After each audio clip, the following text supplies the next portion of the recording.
Udalguri premier league আজি এইটো তৃতীয় ছেছনৰ ফাইনেল খেল আৰু এই ফাইনেল খেলত আজি উপস্থিত থাকি নথৈ আনন্দিত হৈছোঁ। কথা হ'ল ওদালগুৰি জিলাত গোটেই অসমৰ খেলুৱৈ গোটেই অসমৰ নিৰ্দিষ্ট দলসমূহক লৈ এখন খেল পতাটো যথেষ্ট কষ্টকৰ আৰু এই খেলখন ইয়াৰ যিখিনি উদ্যোক্তা কৰ্মকৰ্তা তেখেতসকলে যি প্ৰচেষ্টাৰে আজি গোটেই খেলখন আৰম্ভ কৰি সমাপ্ত কৰিলে তাৰ কাৰণে সঁচাকৈ আমি প্ৰশংসা কৰিব লাগিব উদ্যোক্তাসকলক। আৰু এই যি খেলৰ দ্বাৰা আমাৰ মাজত যিটো সম্প্ৰীতি আমি এইটো অটুট ৰাখিব পাৰোঁ আৰু এই সম্প্ৰীতিৰ বান্ধনটো বহুত মজবুত হয়। গতিকে এই প্ৰিমিয়াৰ লীগখন যাতে আমি আগন্তুক দিনত আৰু ভালকৈ আমি আগুৱাই লৈ যাব পাৰোঁ। এইবাৰ যিমান দল হৈছে নিশ্চয় আমি পৰৱৰ্তী পৰ্যায়ত আৰু আমাৰ দলৰ সংখ্যাও বাঢ়িব আৰু লগতে আমি খেলুৱৈসকলক যি এটা প্লেটফৰ্ম দিয়াৰ প্ৰচেষ্টা কৰিছোঁ এইটো সদায় প্ৰশংসনীয়। মই উদ্যোক্তাসকলক মই যথেষ্ট প্ৰশংসা কৰিছোঁ আৰু মোৰ আন্তৰিক ধন্যবাদ জনাইছোঁ যাতে তেখেতসকলে এই কামটোত গতি থাকি আগন্তুক দিনতো খেলখন সুকলমে পৰিচালনা কৰি লৈ যায়। ধন্যবাদ। আমাৰ পিতাখনৰ খেলুৱৈসকলক মেডেলসমূহ প্ৰদান কৰিছে।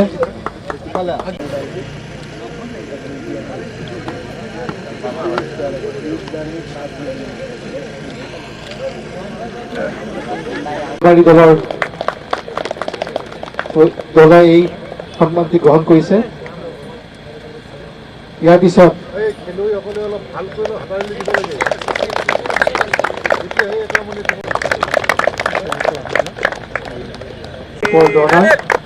লগত পুৰস্কাৰ আৰু ট্ৰফি আৰু কেপ আমি তেখেতলৈ প্ৰদান কৰিম।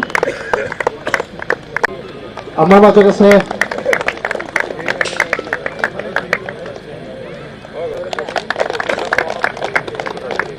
আৰু 30,000 টকা নগদ প্ৰদান কৰিব সুজিত চৰকাৰ ডাঙৰীয়াই তেওঁলোকক এই পুৰস্কাৰসমূহ প্ৰদান কৰিছে।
নৱজ্যোতি ডেকা আৰু ৰাহুল পৰ শৰ্মা ডাঙৰীয়া আমি আমাৰ মাজত উপস্থিত আছে অখিলজ্যোতি চহৰীয়া